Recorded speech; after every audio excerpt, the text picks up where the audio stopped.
You would rather serve capitalism than serve your man, the man that was put here to protect you. Yeah, but does your man make enough money so that you don't have to work? This is my thing. These are, if we're talking about family units, these are two people. They get to decide what happens in their unit. And reality is some men are not going to be able to provide all that they can. Talk about pressure. I feel like feminism was good for men because it kind of relieved them of a little bit of pressure. It lifted everybody up. Yeah, It but really it's did. made men so much more depressed than ever. It's made them weaker. I think they just don't like the fact that now they see, oh, women can be as good as us because now that we're allowed to have all these rights, we're Why do you have to be as good as men? Why do you have to be? Because we live in their world. This conversation is often reduced to labels. In this episode of The Bridge, feminist and anti-feminist women sit face to face to explore where their beliefs about womanhood, equality, and freedom align, and where they don't. I'm your host, Dr. Michelle Daff. Welcome to The Bridge. Only women should make laws about women's bodies. No. Yes. Not sure. Okay. You haven't spoken much. Go ahead. Yeah, I disagree with that. I think that if we want women to be able to vote on things like the draft, which affects men, which I don't think should exist, then I think that, it's not a per se men's or women's issue. It's a human rights issue. It's an equality issue.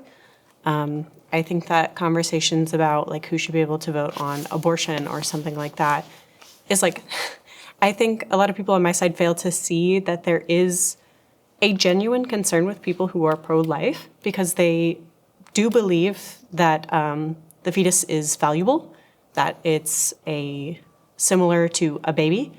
And I think if you have a serious issue like that, then I think all people should be able to vote on that. I don't know why it would be exclusive to like women particularly. I'm going to say something controversial, but I think that men should step in a little bit more when it comes to laws, even more now, because like they were saying, like women are emotionally led.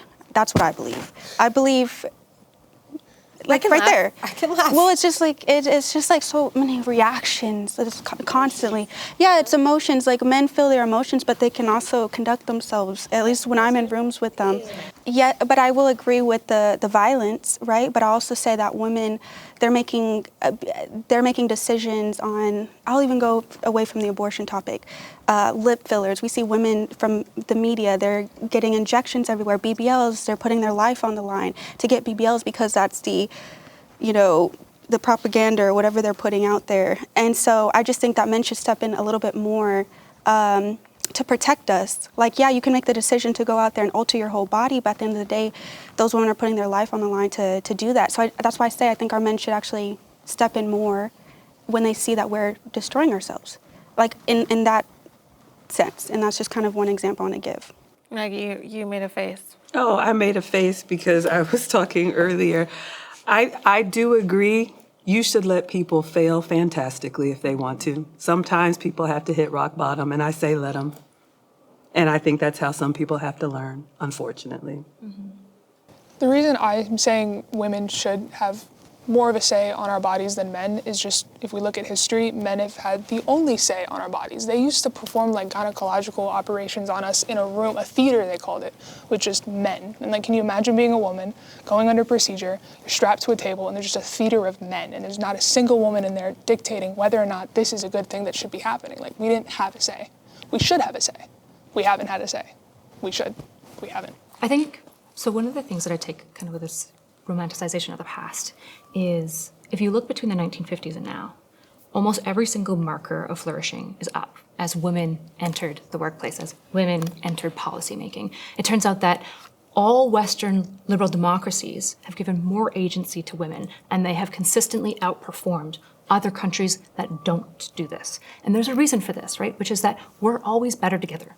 We're always better together. This idea that men are more logical than women, it's just like, the reality is like the emotional landscape is like way more complicated than that. And good, wise decisions usually include emotions anyways, right? So men being less emotional would be bad for wisdom. And I don't think that men are less emotional. I think they're the same.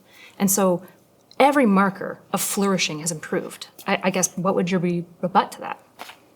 I think that they feel emotions. I just think when I've what I've noticed is that they're not so emotionally reactive, unless if we look at the studies of like men that are in prison, they usually come from single mothers, from what I've seen. I actually don't think there should be any laws on women's bodies. I think the only people who should be making decisions about what medical procedures a woman is receiving is herself, because she is an adult and can make choices for herself, and with her doctor, because those are the only people who should be making decisions when it comes to women's bodies. I don't trust men to take a list and go to the grocery store and execute that successfully. I certainly don't trust them to put laws on my body and execute that successfully. Women are dying in Texas because of laws on their body. A woman was strapped to a life support machine where a baby was forced to be made when she was only 6 weeks pregnant, and the baby is now severely disabled, and that was a law by man. I don't think that men should be making decisions. If they can't find the clitoris on image, I don't care what they think about my uterus, okay? Like, that's my opinion. No more laws on women's bodies, period. Women are adults. They can make the right healthcare decisions for themselves, along with their doctor, who is also in the right place to make healthcare decisions. Should lawmakers be making healthcare decisions at all? Hope not. Hope not. I don't really care what Mike Johnson has to say about my baby hole. So that's how I feel about that. If you don't have them making any laws towards women and their bodies, then that means that you wouldn't have a doctor that could lawfully give you an abortion, right? So that means, because you're not, the baby just doesn't naturally die. If we put no laws on the book, then they wouldn't be able to give you an abortion. If we didn't put laws on abortion, they could just perform an abortion. Like, that's the reality. But what if the doctor doesn't want to perform the abortion? What if he doesn't believe? What does that have to do with law? That has to do with their choice. But if there are no laws on the book, then that means that nothing can be done about it. Well, that's not true, because there will still be doctors who perform that procedure. Like, I see the point that you're trying to make is, oh, if there's not a law in the book. These laws are not about expanding access to abortion. These laws are about diminishing access to women's health care, which has resulted in the actual very real deaths of women across the United States, or near-death experiences of women all across the United States. Like, there's not some law on the book that's somewhere that's like, you get to have an abortion now that's not because most it's cases. here. You guys always talk about, like, the smaller cases. It's not Well, most those smaller cases. cases matter, because anybody dying is too many people dying. But what about the man that seed you are carrying? Do he have a say? Do he have to pay for your child now that you have a baby? So he has no say. Well, he does have a say with his body. It's at ejaculation. I'm glad we had that conversation. So, my body, so my choice, a uterus, his body, his choice, ejaculation. So you have a choice to decide that, okay, I don't want to keep this baby. Right, because that's my body choice. But he has no choice in that. No, his body choice was ejaculation. Okay, but yeah, you our have bodies work differently, so I'm glad we're having this conversation. Once he ejaculates, can he not pay for that child? If he has a choice, right? Well, he didn't make a body choice that was appropriate for him, is what I'm hearing here. But you're telling me his body choice, he doesn't agree with that now. You have a half of a human being that belongs to him in your body.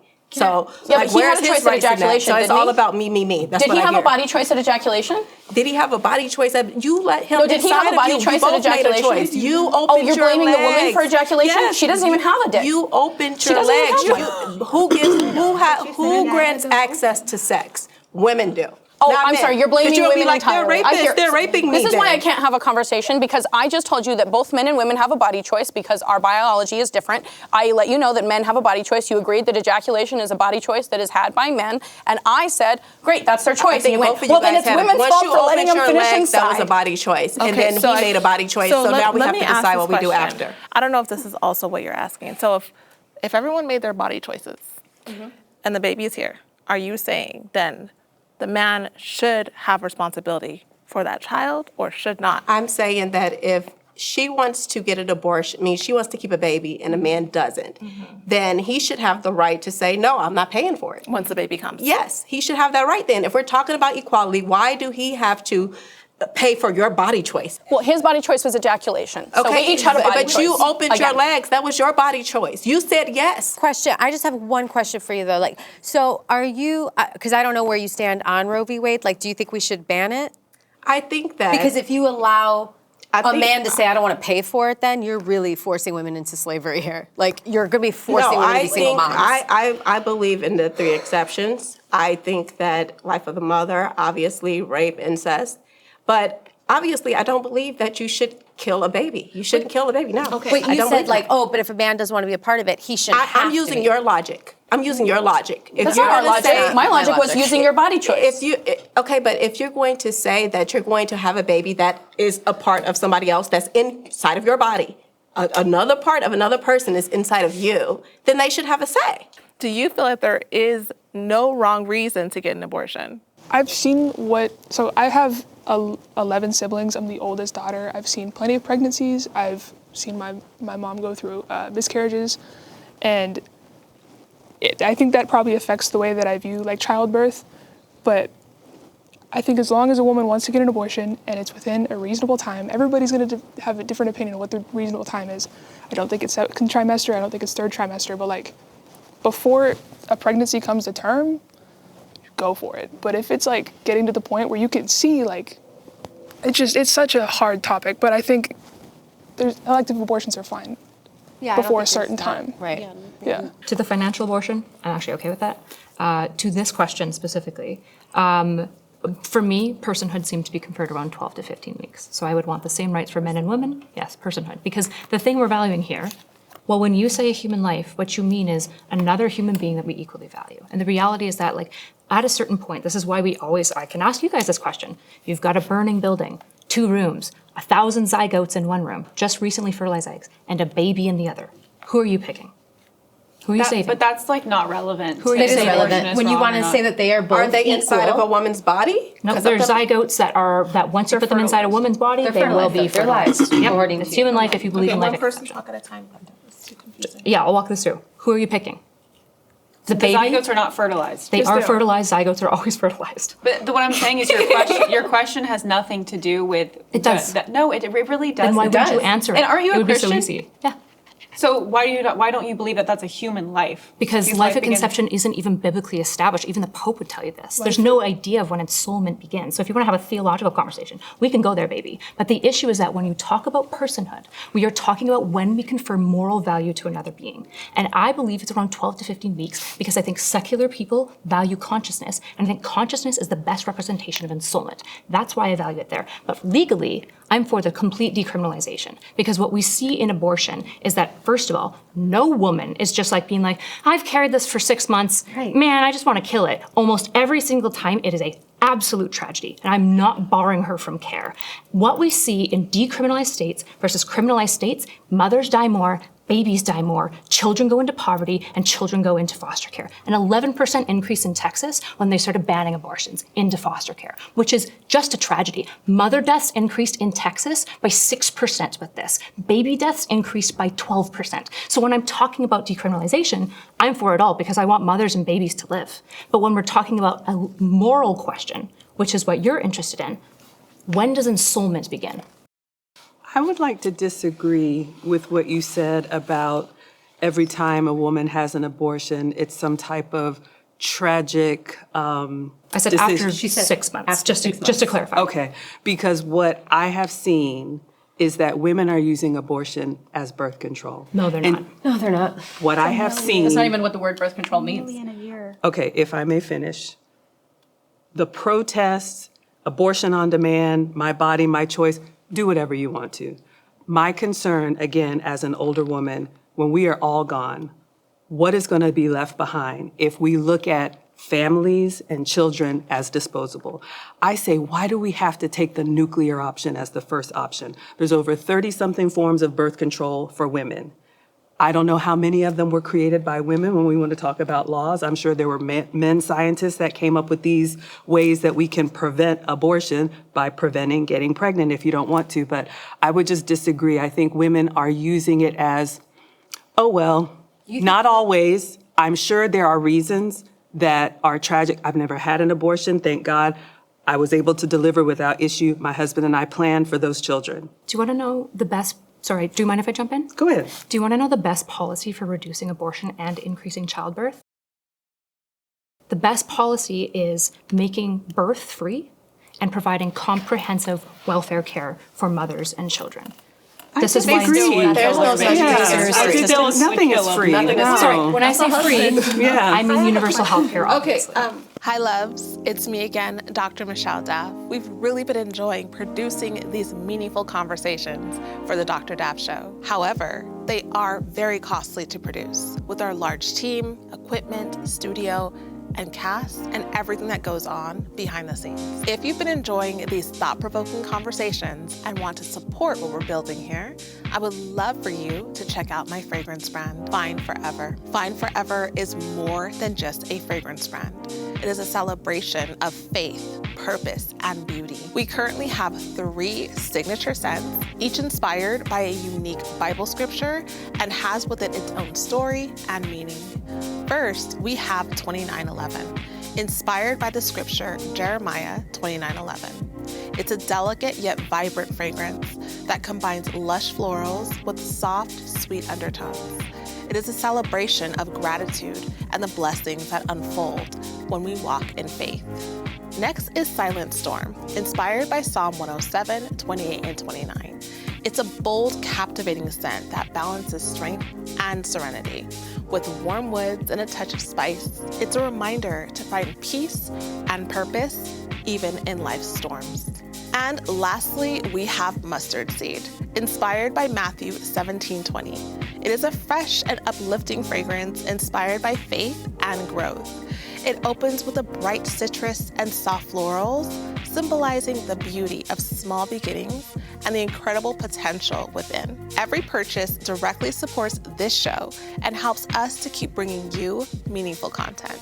So if you're looking for a signature scent that not only smells amazing, but also carries a message of faith and empowerment, then visit fineforever.com and shop now. Your support means the world to me, and I truly believe that these fragrances will bless you as much as they have blessed me. The next prompt is, white women benefit the most from the feminist movement. Okay. I think almost everyone agreed, but then not quite. Okay, why don't you go ahead and share? I don't think any woman benefits from feminism, but I do agree if we're playing into I don't know. I don't really like to, because I don't like feminism, I don't really like to even acknowledge any kind of a benefit or anything, because I just don't agree with it as an ideology.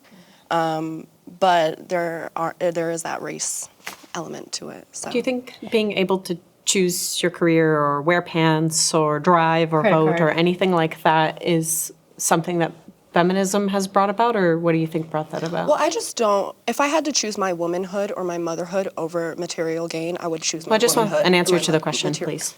No, I think it's materialistic. But don't you have all of those things now? That still does not answer my question.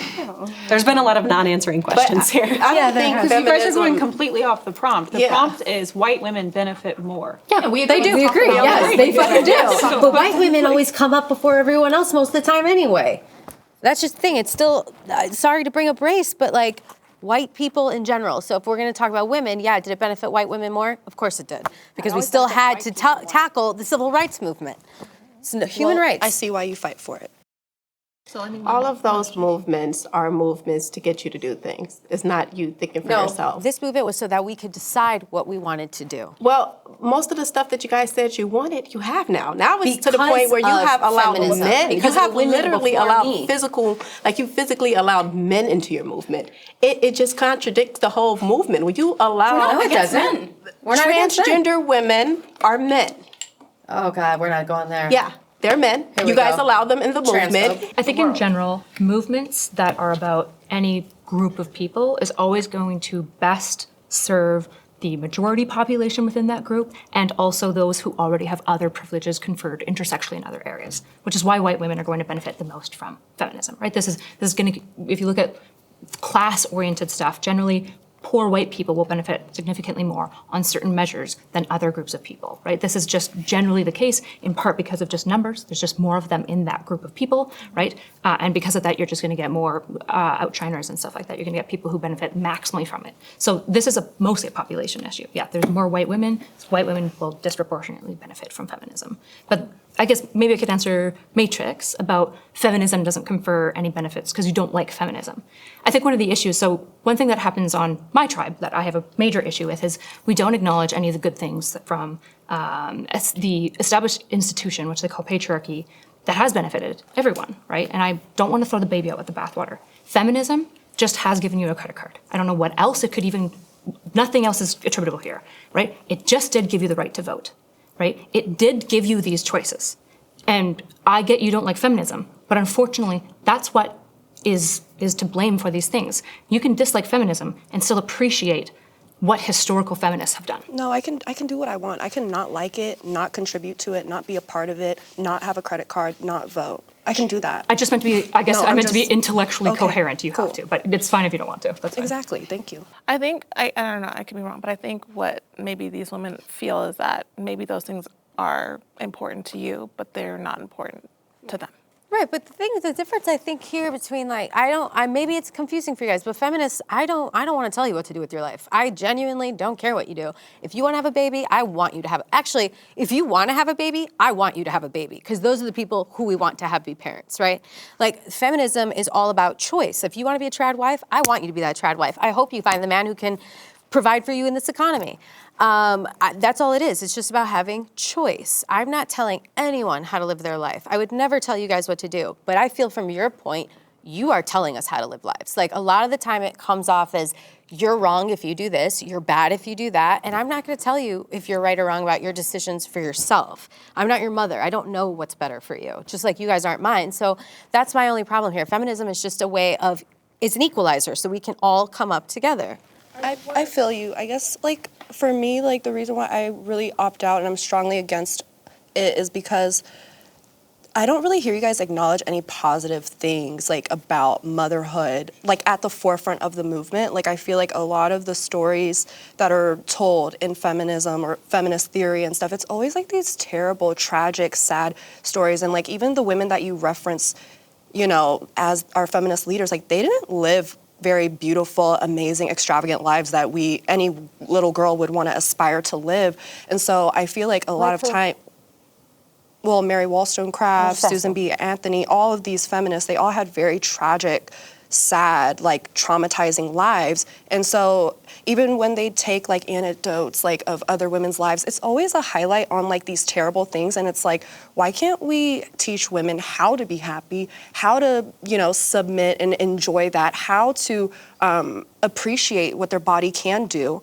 Like, I don't understand why that is something that's shunned, because, like, y'all's faces are turning. So that's what I'm trying to say is, like, why is it always, why are all the bad stories amplified? That's what I'm curious about, because that's not every woman's story. That's not every woman's experience. No, you're right, it's No good story comes from everything going right is a quote that I've heard that I think maybe might answer that. But with back to the prompt, we all agree feminism benefits white people, white women the most. How do we actually bring everybody else up? Is there any, like, people that disagree with feminism? Like, how do we bring everybody up? I think we bring up our community by turning towards each other instead of against each other. And I think if you look at it as a balanced approach, I'm not going to deny the fact that women can work, we can vote, we can own, we can do all those things. But I think it is foolish to only look at that and not look at the harm that feminism has caused, especially minority communities. I'll speak as a Black woman. Black women get married at 1/4 the rate.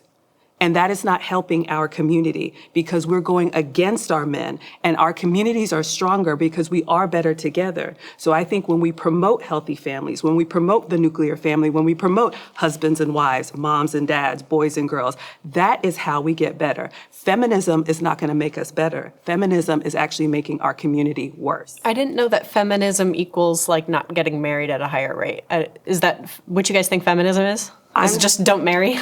I mean, it leads to not getting married because men just don't like masculinity. They don't like So you think women if you're a that. feminist, you're masculine? I mean, like, you could just, you can take a look at this row of how these women are dressed. They're dressed very feminine, all of them. And then look at you guys.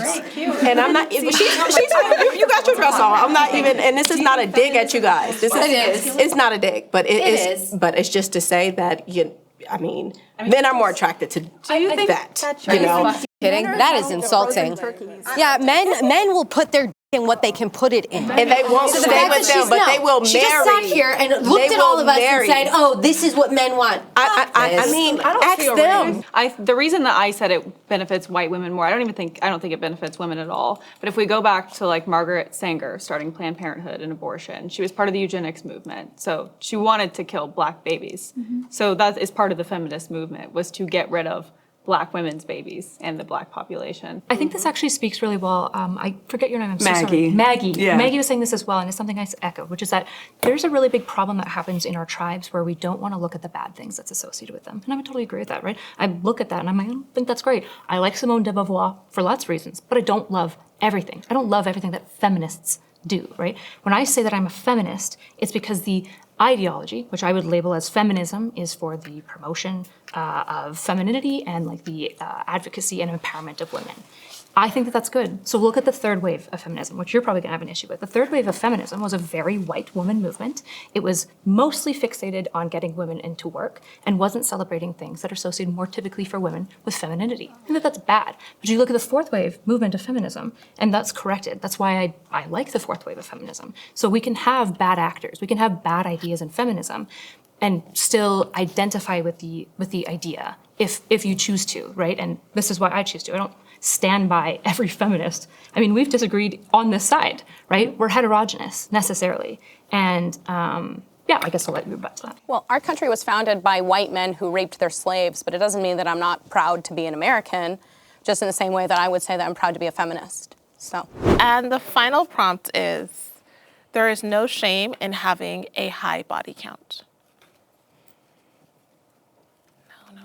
No. Okay.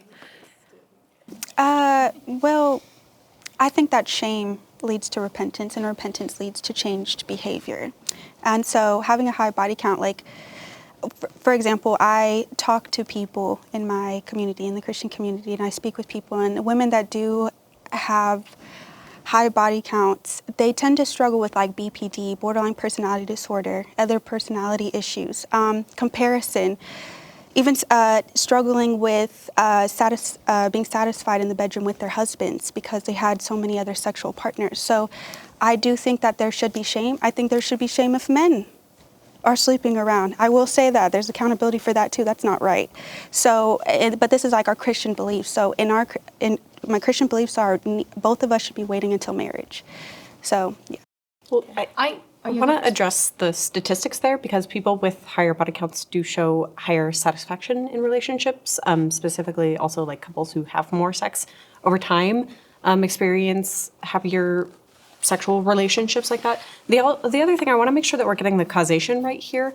Women or people with BPD struggle with higher impulsive sexual behavior. It's not people who are more sexual struggle with BPD. I want to make sure we're not like saying this thing is causing like high sexual behavior is causing BPD. It just happens to be that this group of people, that's like saying that people who have like hallucinations struggle with schizophrenia or whatever.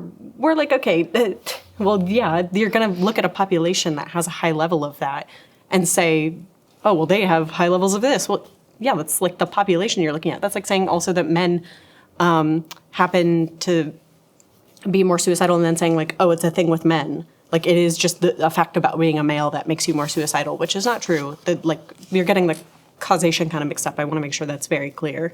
I mean, I feel like I'm going to speak from a whole different type of language where I think that when you are laying down with someone, you're creating a soul tie. So I do think that that will lead to some type of just spiritual bonding. Do you have like an argument that there's like a spiritual, or is this just like religious? Yeah, it's just my religious beliefs, yeah. Okay, there's no evidence. I mean, I can't argue with that. Anyone else? I feel like we're looking at different statistics on the relational satisfaction because women with higher body counts get divorced at a far higher rate. And they also, it's harder for them to pair bond with their husbands because they've had so many past partners. So pair bonding research is really not super strong, right? This idea of like oxytocin being released and stuff like that. The pair bonding is quite weak, evidentially. Like it's just increasingly becoming an unpopular theory around sex and sexual bonding, right? It seems like intimacy and closeness over time predicts closeness rather than these sort of things. I guess to kind of speak to the shame piece more directly, being Christian as well, there is immeasurable amounts of sexual shame in the church. So guilt, when you're talking about repentance, guilt drives behavioral change. Shame doesn't. Shame drives lying and closing down and not talking to others. If you look at the rates, for example, of vaginismus, if you guys don't know what that is, it's when sex and any form of penetration is exceptionally painful for a woman, it is 3 times higher in religious groups. As a woman who's been I'm married for 8 years, I only have a body count of 1, came from a very Christian background. My Christian background and the tying of sexual shame that was there was so hard on my marriage. And in fact, if you talk to a lot of religious women, they're gonna tell you this, right? A lot of my friends, for example, say, my virginity was so tied to my value that when I lost it to my husband, I thought I was dirty, right? Look at the rates of orgasm amongst religious married women. So shame in general, when it comes to sexuality, seems mostly just to lead to worse outcomes. There can be conversations about impulsivity, right? About choosing who your partner is more wisely. I'm actually open to those conversations. The issue is that when we shame people for their body count, it's disproportionately women, right? If you look at these, and I agree that you're consistent, it's both for you. Look at these red pill podcasts. All they want to do is get their body count up and shame women for giving them that body count, right? This leads to worse relationships. What is a high body count? I'm curious. What's the number? What's the number? I don't think it's I'm necessarily curious. a number. I think it's more so the idea of sleeping around for no reason and not having Well, there's definitely a any reason. commitment. I know, right? Sure. And I would actually agree with the shame part in religion. I think purity culture can be very dangerous. It's seen as more of a sin than anything else, and it's very damaging to women. And we see this even in marriages, like you said, women still think sex is a sin in their marriage. I think that's a problem. So I think it's not so much I don't think we need to bring back shame to women. I think it's more so that being sexual and being promiscuous shouldn't be celebrated as much in our culture as it is. Sure, but the prompt was specifically, is it more shameful, right? And you guys said, yes. That is necessarily bringing more shame to women for this. That's necessarily doing the thing you're opposed to. Okay, well, I mean, I have a yes or no. So I'm not going to say no because I don't think that being sexually promiscuous is good for anyone. So that's why I said. That wasn't the prompt. Okay. So I want to chime in here and say that I grew up in a very conservative religion that shamed you for any type of sex outside of marriage. What did that lead to? What did shaming people about body count lead to in that kind of religious situation? People lied about it. Here's the natural truth about humans. All of us have sex, even when we pretend we don't have sex. We are all still having sex. I don't care if it's the 1950s or it's 2025. Every person is having sex. That's just the reality of it. Some people want to have sex less than others. Some people want to have sex more than others. And none of that is about who they are morally as a person. I am a person who happens to consider myself to be hypersexual. It's just part of who I am. It's always been part of who I am. And when I was 14, growing up in a very religious church that told me that who I was as a person was bad, that was really harmful for me as a person. I was depressed as a child. I was on antidepressants. I thought something was broken in myself. And when I finally left that religion and the shackles of the shame that had been placed on me by the patriarchy in that religion, I realized there's nothing wrong with me. I'm just this type of person. And here's the deal. People who like to have sex with a lot of people, we like to date other people who like to have sex with a lot of people. And people who don't like to have sex with a lot of people should date people who don't have sex with a lot of people. And it doesn't say anything about who they are as a person or their value as a human being or how good they are or how bad they are. It means nothing. It means nothing. It's just a bodily function that most people end up doing. And that's how I feel about sexuality. And if you want to get your freak on, get it on. And if you don't, keep it locked up in a chastity cage. I literally don't care. But it doesn't mean anything about you morally. Yeah, I agree with that. I think a lot of people are using their personal experiences to define their reality. So you say, like, you grew up religious, they told you don't do this, so obviously you're going to do the exact opposite. That's not why I am who I am. But I'm just saying. I just like getting freaky. Sure, there could be a middle ground there, though. Like, I think having multiple sex partners, like loosely having sex with different men, not only is it dangerous because you can catch STDs, this is why you guys are having abortions, this is why, you're not desired. It's a lot of things that is happening. I mean, I would say the amount of sex partners I have would indicate I am desired. I mean, that seems like the opposite. But you also just said men but men value women that they marry, not women that they have sex with. So women that they have sex with is usually just a throwaway. But again, men who like to have sex like to be with women who like to have sex. So they actually just partner together. Like, that's the reality. I would disagree. They just partner together. I just personally feel like you guys probably don't ever listen to men. Men like women with a low body count. You could just listen to them and they'll tell you this out of their mouth. You don't have to go looking for this. But again, this is the conversation. The men I like to date are like me, And they like to have lots of partners because we are good in bed and we're experienced. But you guys are always and those men want to have a woman who they own their virginity. You're Great, always you can have speaking them. for the exception and not Godspeed. the rule, though. Why do you guys in all of your arguments today? You represented the exception and not the rule. I'm asking why do men prefer women with lower body counts? Is it just innate, because or is there these a are the reason? women that have to bear their Because children. ignorance is bliss, and they don't want to be These are the women compared. that have to bear their children. Oh, you guys seem to have a problem a little bit with men, like just comments that you're making, but yet you. I have no problem with men. I'm straight. Well, I you- love men. I The just good heard. ones. I just heard like multiple just negative comments about men. Like You they like do to put realize their. that men are responsible for 90% of the violent crime. But you're You talk- sleeping with many of them. Yeah, so but do you we like? still as many as are- we can fit in. Rub we it- put it in still the love schedule. men. 90% of the violent crime, that still does not represent all men. That still would be Exactly. the That's my point, minority though, is of that men. it doesn't represent so all men are men. None of us awesome. Men are are great. They against- protect you just like they We're not assault anti-men. women. They protect women. They fight wars so you don't have to. Other men. They protect you from generally another man. So enough with that. Okay, that is protecting whom? But I'm saying everybody's I'm not against men. okay, but You they're literally doing just it put to words in my protect mouth their. saying, "Oh, I'm anti-man." I'm not. I didn't I'm say you were straight. anti-man. I f- men. A lot of them. I didn't say you No, were I'm serious. anti-man. I'm pretty so sure tired that of we feminists all being labeled love as men. anti-man. We're not. In fact, I think feminists help men because we're trying to relieve a little bit of pressure off of them. Like, But they're I'm not asking anti-man. for that. They would rather you just respect them. They would just rather respect. They don't care about none Just of the because things we don't you have worship to men offer. doesn't mean that we don't like them. I don't put them on a pedestal. I don't treat them like they're princes. they should I'm not be like, on a oh, what pedestal. great, They amazing they dudes. are I awesome. like men just fine. I'm unfortunately straight too. Question on this side, for especially for those of you who love men, right? Right. What can you tell me some things you love about men? Yeah, some of them have great sense of humor. Some of them are super helpful and funny. And I mean, I like men the same reasons I like women. These are all just human traits. You're funny, you're smart, you're good looking, you take care of me. I have girlfriends like that. I'm not by side. But we're not talking about friends yeah, or girls. We're talking because you said that a lot of people think feminists hate men. I want to know, without talking about women, only talking about men, what do you like about men?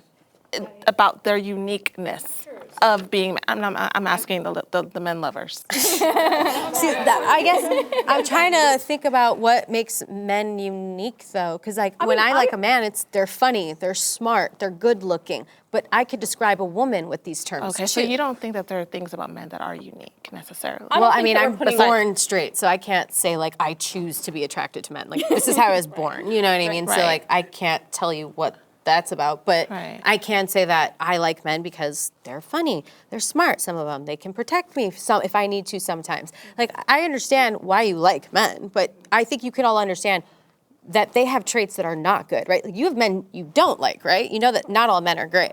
Of course. And I want to know what you like about men too, without So PG.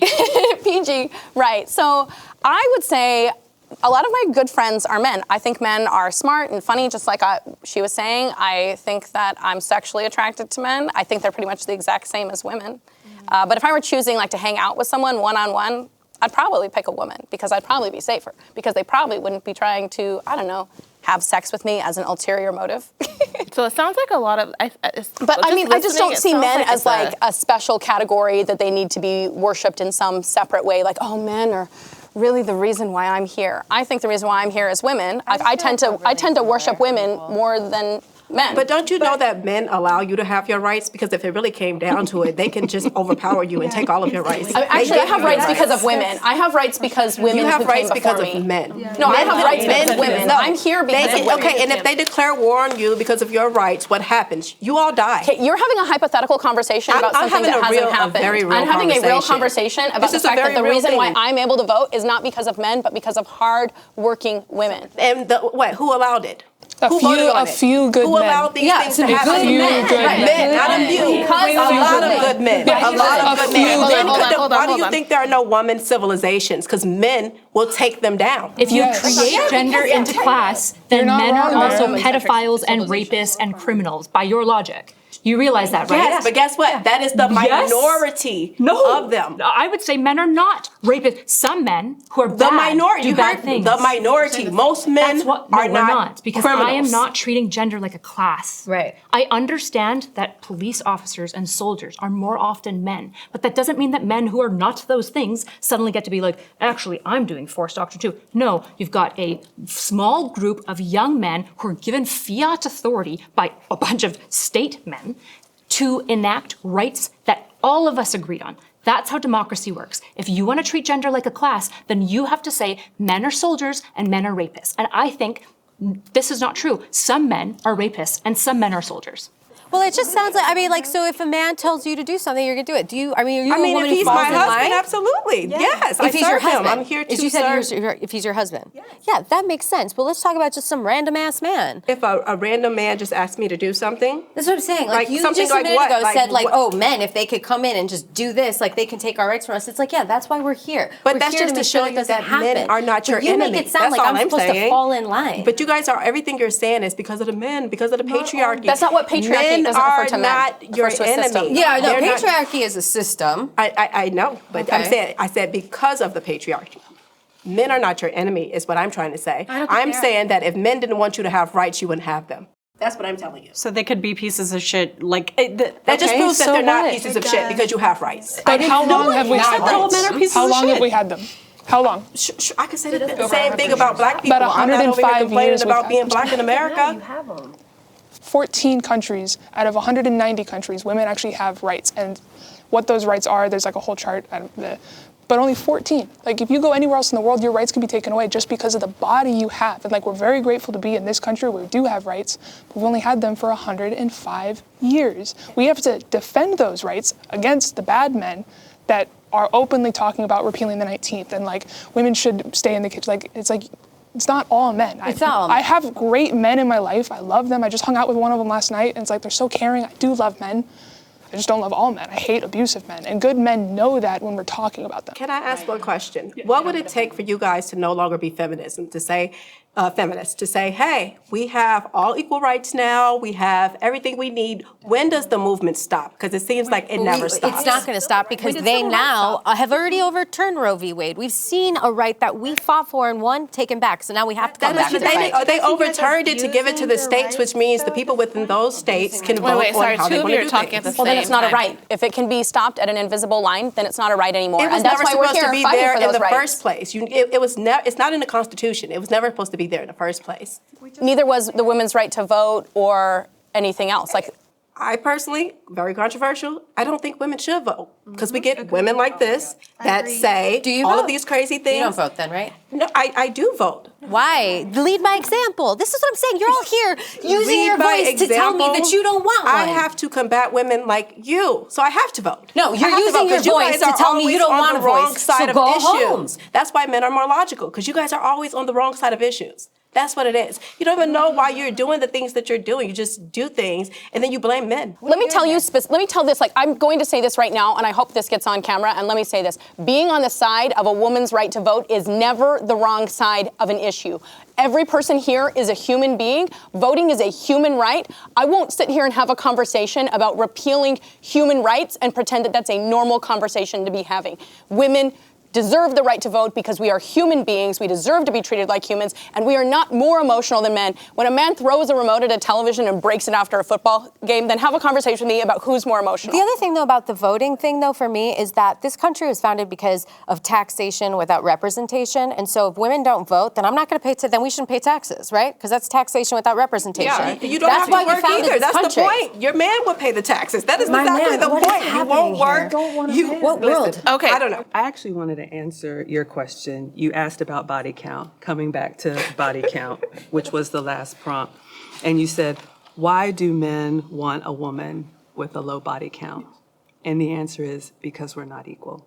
And again, this is going to always be the fallacy and the flaw with feminism, because you're going to be fighting for an equality that does not exist. I'm not saying better or worse. I'm saying we are different. Now, it depends on what you want intimacy for. If you want to be out there doing it with everybody, you absolutely have your right to do that. Please be loud and proud. We want to see you coming. The men love women like that to have fun with. However, when you talk about love, when you talk about marriage, when you talk about a committed relationship, most of us, when you get to your old age, usually you have one, if you're lucky, like me, two great loves. You don't think about the string of casual sex that has been promoted and think of that like, man, I really got it all in. Most of us don't.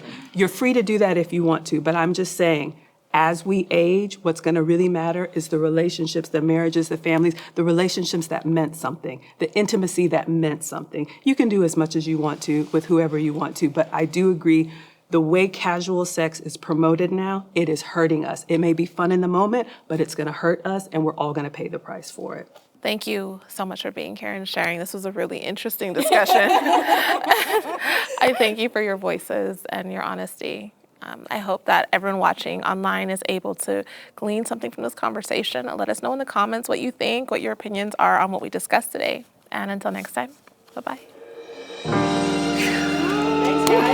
Oh my gosh. You ladies, That was like 2 in 1.